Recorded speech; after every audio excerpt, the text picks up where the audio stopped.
100 jours déjà passés dans cette année 2024. Nous sommes le 9 avril. Mesdames et messieurs, bonjour. Les titres de ce journal.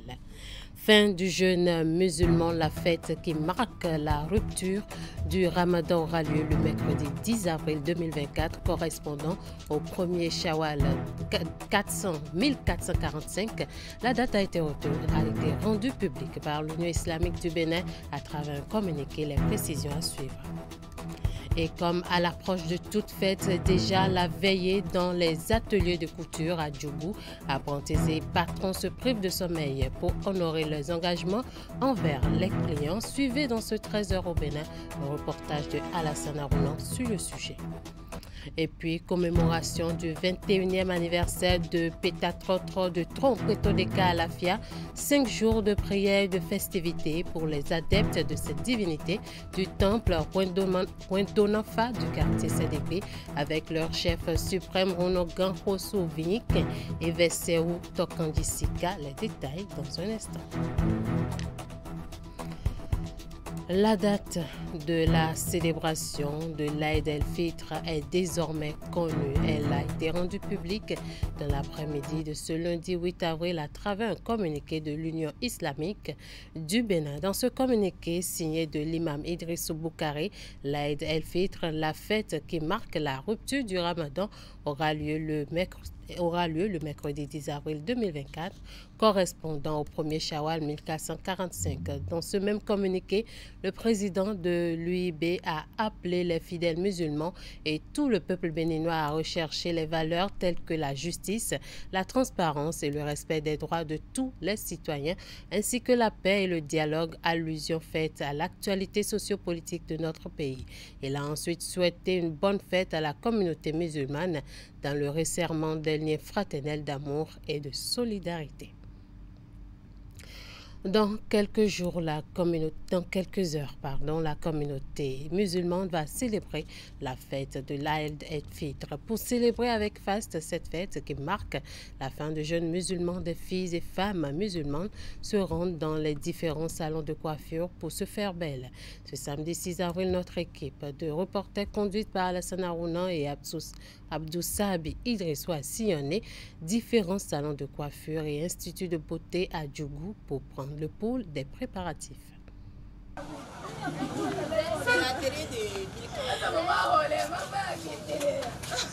Voilà l'ambiance qui prévaut ces derniers temps dans la plupart des salons de coiffure et instituts de beauté à Djougou. À moins de 72 heures de la fête du Ramadan, les filles et les femmes musulmanes affluent les salons, histoire de s'offrir une splendeur après 29 à 30 jours de jeûne. Je suis ici pour me faire belle à l'occasion de la fête du Ramadan. J'ai choisi le salon de coiffure WhatsApp parce que leur priorité c'est la satisfaction des clientes. Quand vous venez ici, vous êtes satisfait. Je suis venue ici pour me tresser, pour me rendre belle, pour la fête du Ramadan. Et dans la télé WhatsApp pour coiffure, j'aime venir me rendre belle parce que elles sont motivées dans le travail et elles font bien le travail.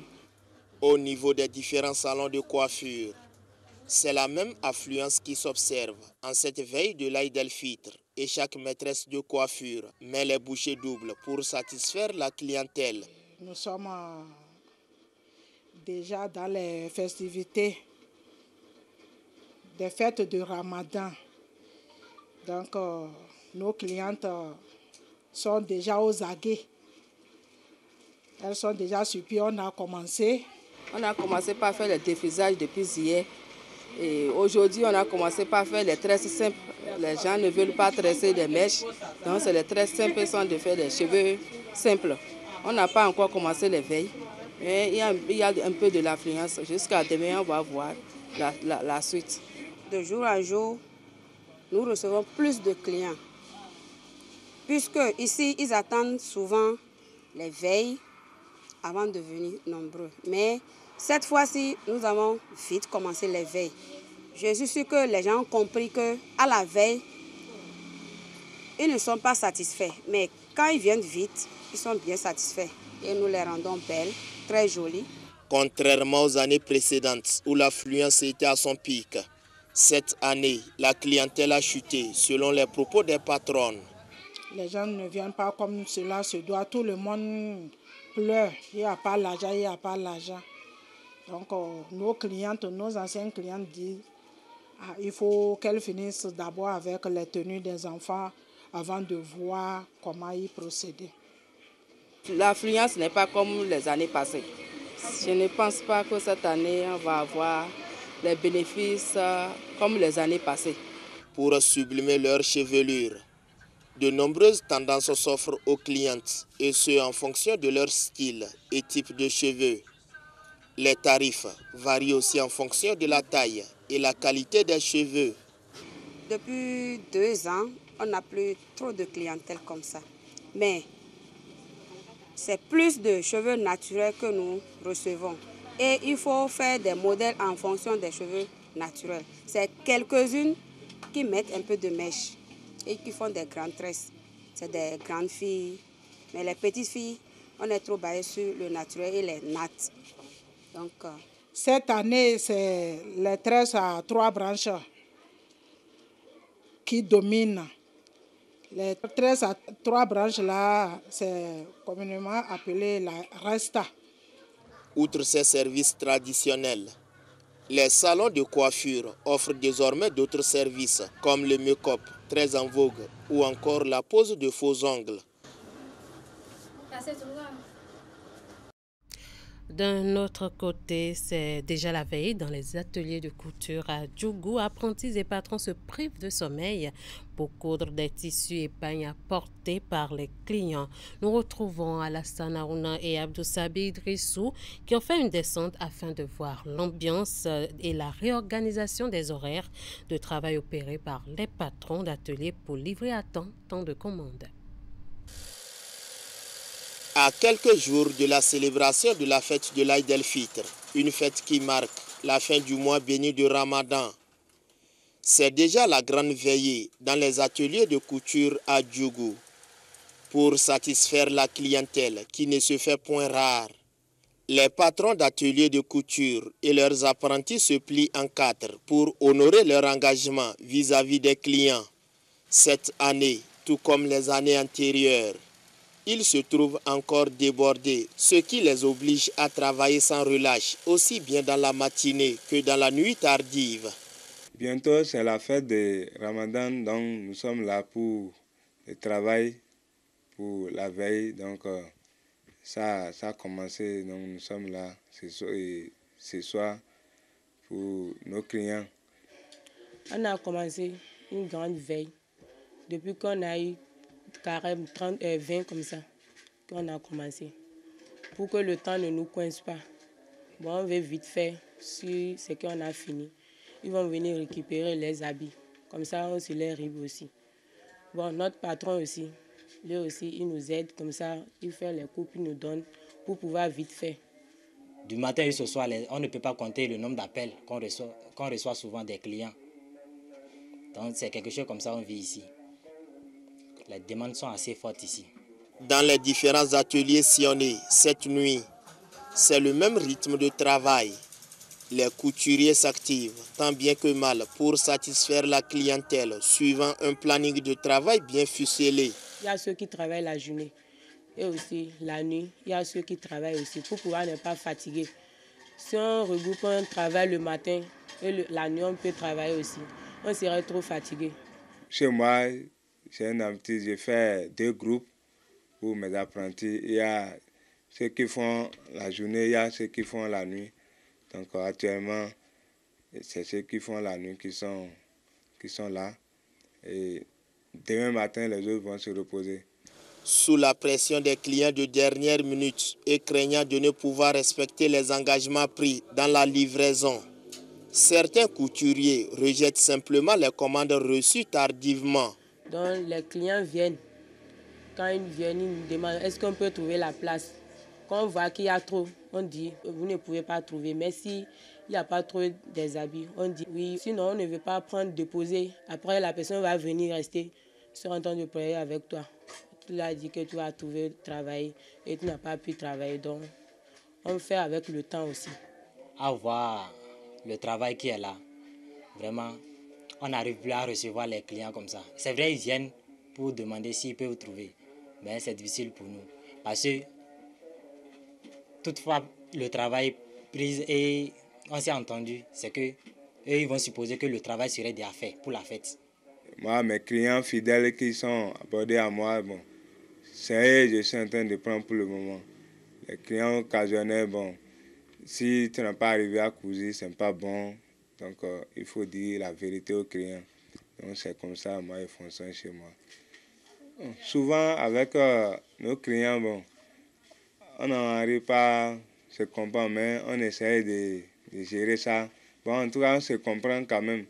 Parce que dans tous les travaux, il y aura les discussions, donc on se comprend. Du côté des gérants des merceries, c'est également la grande veillée d'âme. Depuis 112 heures, plus de sommeil pour satisfaire les différents besoins d'intrants et de fournitures aux couturiers qui en font la demande.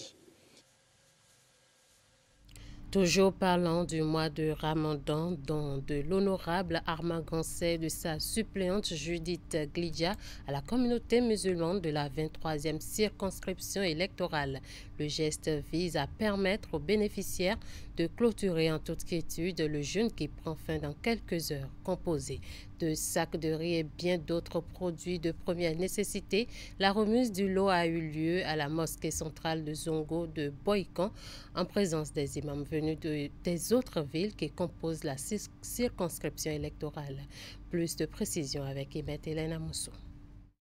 Un lot de sacs de riz et autres produits de première nécessité offert à la communauté musulmane de la 23e circonscription électorale. Le geste émane du député Armand Gansé et de sa suppléante Judith Glidja. Cet acte de générosité intervient non seulement pour témoigner de leur sollicitude aux fidèles musulmans de la zone, mais surtout leur permettre de clôturer en toute sérénité plusieurs jours de privation et de prière. Nous sommes là pour partager ce moment de rupture de jeûne avec nos frères et sœurs musulmans, puisque vous n'êtes pas sans savoir que ce ne sont pas seulement les musulmans qui profitent des retombées positives du jeûne, des retombées spirituelles du jeûne. Et il est important de s'associer à tous les musulmans et à tous les chrétiens en ce moment où chacun exprime sa foi vis-à-vis donc de Dieu. Il est impérieux donc de s'associer à eux pour implorer l'indulgence et la magnanimité de Dieu dans nos vies quotidiennes. La cérémonie de remise s'est effectuée devant les imams venus des différentes villes qui composent la circonscription électorale, de même que celui de la mosquée centrale Zongo de Boïkan. Le moment de partage a été celui choisi pour prier pour la nation et principalement pour les gouvernants. Ensemble, donateurs, bénéficiaires et autres ont invoqué le Tout-Puissant afin qu'il veille sur le chef de l'État, l'éclaire davantage et l'accompagne dans l'accomplissement de la mission qui lui est assignée. Touchés par cette attention de l'élu parlementaire et de sa suppléante, nombreux sont ceux d'entre eux qui ont exprimé leur reconnaissance à leur endroit. On est très content, on est continué de le faire, la prière toujours. Dieu il n'a qu'à les augmenter, Dieu il n'a qu'à les récompenser. Ce qu'ils ont fait de bien, Dieu il sait déjà. On est trop content, la joie de faire, on vous remercie de ce que vous venez nous faire pour le carême. En tout cas, c'est très bien. C'est lui qui l'a fait, il n'a qu'à rentrer dans son trou. Dieu n'a qu'à nous donner de la santé et de la prospérité. Et nous prions pour lui parce que tout ce qu'il fait, c'est pour le développement de la commune de Boïkan et environ. Donc, je ne peux pas lui dire quelque chose, c'est de lui assurer que nous sommes avec lui toujours. Nous prions pour lui et nous prions toujours pour notre président, Mété Talent qui est avec nous toujours dans nos cœurs. Énième d'une série d'actes déjà posés par les bienfaiteurs envers cette communauté. Ce don, quoique symbolique, est aussi, selon eux, le signe de leur gratitude pour les nombreuses retombées dont les fidèles musulmans font bénéficier le peuple béninois au quotidien à travers leurs diverses supplications.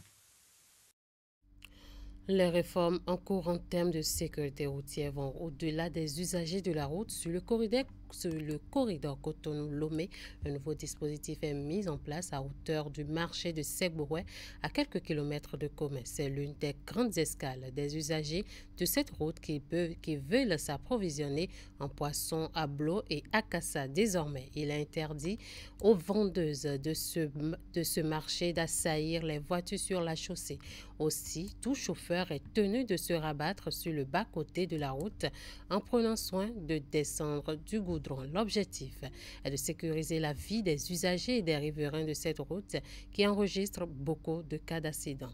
Une de nos équipes de reportage a fait le corridor jusqu'à la frontière Ila-Kondji. Voici le premier d'une série de reportages réalisés sur le corridor.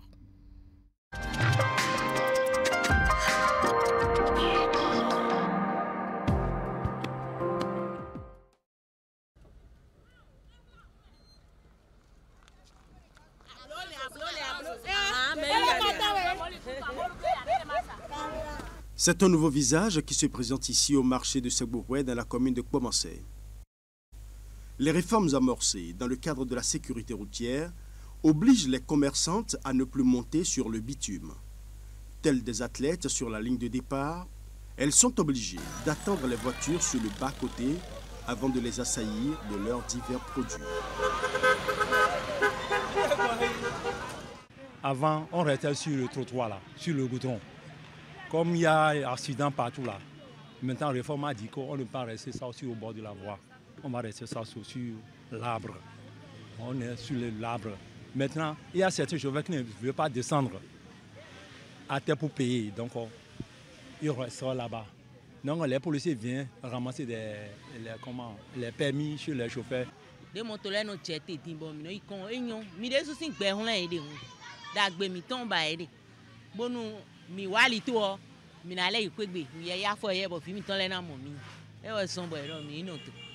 Bien que difficiles à respecter, ces dames autrefois habituées à envahir le bitume reconnaissent le bien fondé des nouvelles mesures. Des réformes fortement appréciées par tous.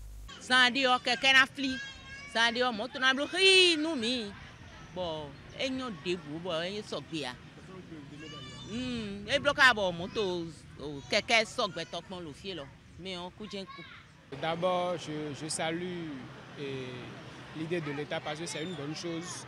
Parce que, bon, de par le passé, quand on venait, ça créait aussi même d'accidents.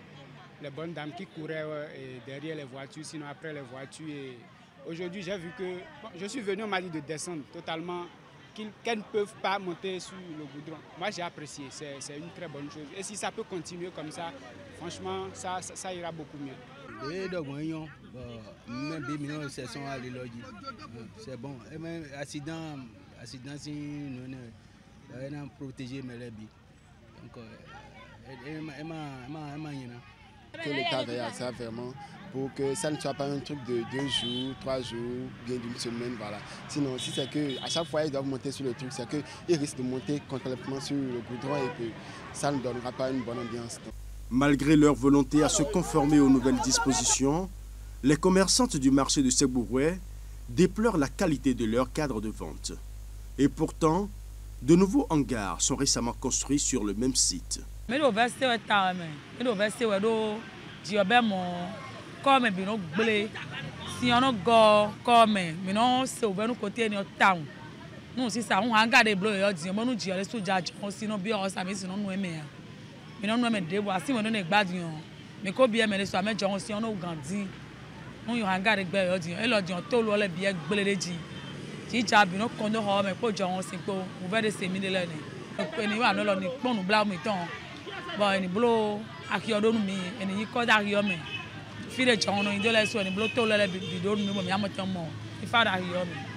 La véritable préoccupation de ces dames est de pouvoir rester le plus proche possible du bitume pour mieux vendre. Du matin au soir, c'est la course à la clientèle, même si des pertes sont aussi enregistrées dans les bousculades autour des voitures.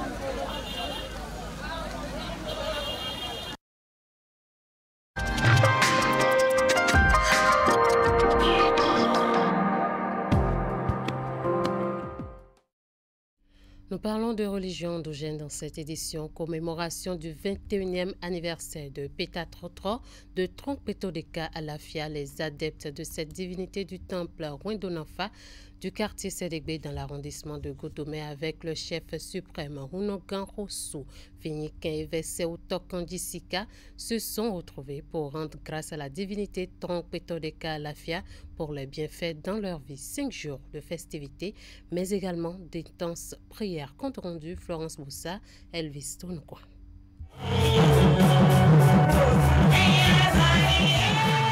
Chants, danses et louanges en faveur d'une divinité tant adorée par ses fidèles en tenue d'apparat.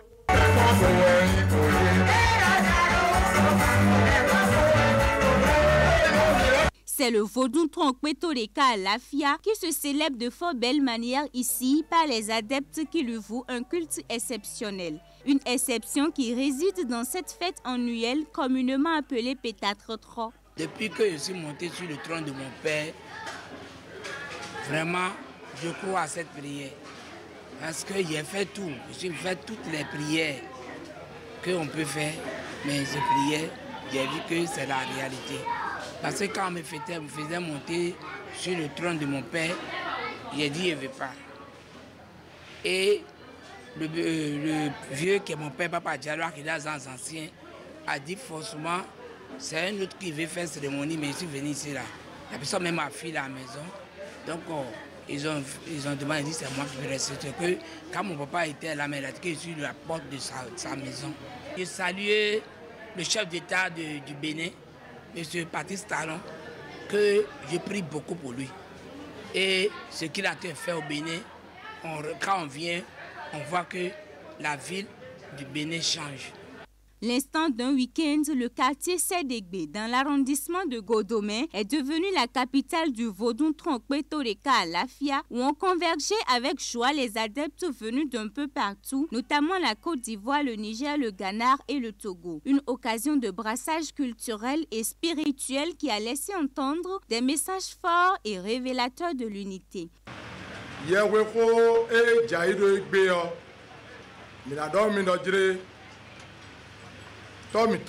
Nos pères et nos mères ont cru à la parole de nos divinités en nous mettant sur le bon chemin. Soyons patients pour voir l'efficacité de notre Dieu.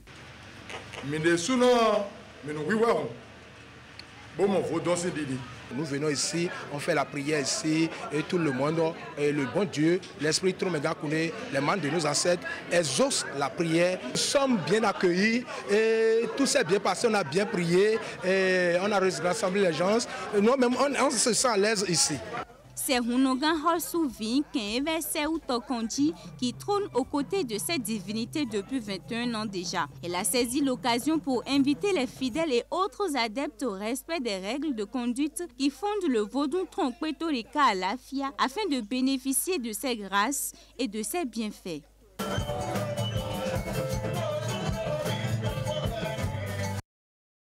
Voilà qui met fin à ce 13h au Bénin. Merci de nous avoir suivis. Merci à toute l'équipe de rédaction, de réalisation et de diffusion. Bonne suite des programmes à vous sur Canal 3 Bénin.